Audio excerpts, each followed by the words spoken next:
Beijing conducts live-fire drills amid Taiwanese opposition leader's China trip. Taipei, Taiwan. The Chinese Communist regime launched one-day live-fire drills on April 9th, as Taiwan's main opposition leader spent her third day in China on what she has called a journey of peace.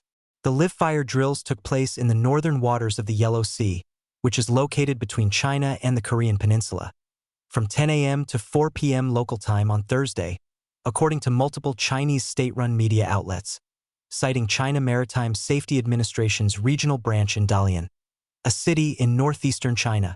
In response to the drills, Taiwanese Defense Minister Wellington Koo told reporters that the Taiwanese military was fully monitoring the situation, according to Taiwan's government-run military news agency. The Chinese Communist Party views Taiwan as a part of its territory and is rapidly modernizing its military amid threats to take the island by force or compel it to submit to its rule.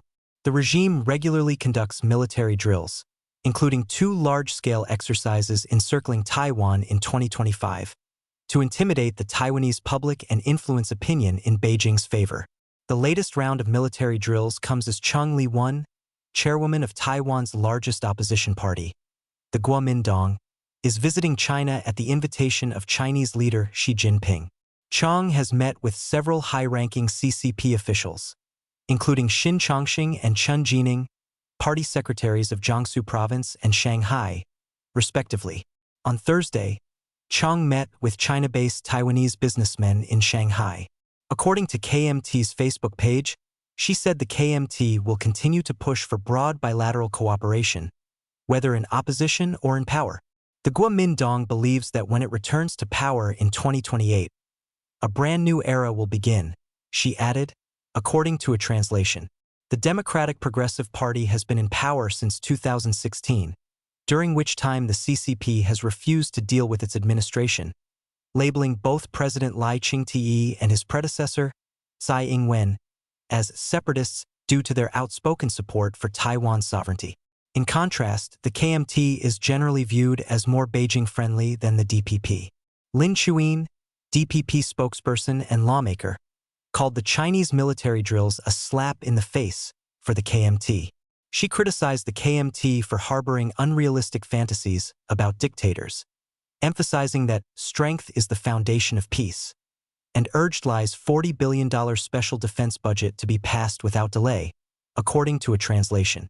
Lai's special defense budget has stalled in the opposition-controlled parliament, with the KMT and its smaller ally, the Taiwan People's Party, pushing for less spending. On Thursday, DPP lawmakers criticized the KMT for skipping a parliamentary session on how to advance stalled plans to spend an additional $40 billion on defense. U.S. lawmakers have voiced support for Lai's spending plans. On April 8th, Senator Jim Banks, who arrived in Taiwan the day before, told Lai during a meeting that the Taiwanese president has provided leadership in expanding defense spending. But your legislative yuan has to do its part and pass the special budget, and that's one message that I want to send to your leadership, Banks said, using the formal name for Taiwan's parliament, according to a video from Lai's office. When you pass the special budget in the legislature, that is a signal to China and to the rest of the world that Taiwan is serious about peace through strength, he added. Banks and 4 other visiting U.S. lawmakers, Representatives Zach Nunn, Scott Fitzgerald, Julie Fedorchak, and Jefferson Shreve, met with Koo on Wednesday. According to Taiwan's military news agency, Banks and Nunn told Koo that Taiwan's security cooperation plays an irreplaceable role in maintaining regional stability, and that the 2 sides will continue to enhance military exchanges and strategic dialogue. Chang is scheduled to conclude her trip to China on April 12th. The possibility of a Chang-Xi meeting on April 10th was discussed during a regular briefing held by Taiwan's Mainland Affairs Council on Thursday. Should the Chang-Xi meeting take place? MAC spokesperson Liang Wenqi said the KMT chairwoman should clearly convey at least 3 points of Taiwan's mainstream public opinion. The points are that Beijing must acknowledge the existence of the Republic of China, Taiwan's official name, that Taiwan's future must be decided in accordance with the will of the Taiwanese people, and that Chinese military aircraft and vessels should immediately cease their harassment around Taiwan.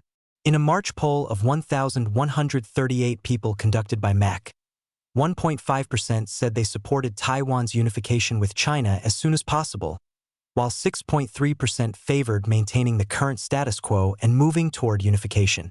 In comparison, 7.4% supported Taiwan declaring independence as soon as possible. The largest group, 33.9%, wanted Taiwan to maintain its current status quo indefinitely.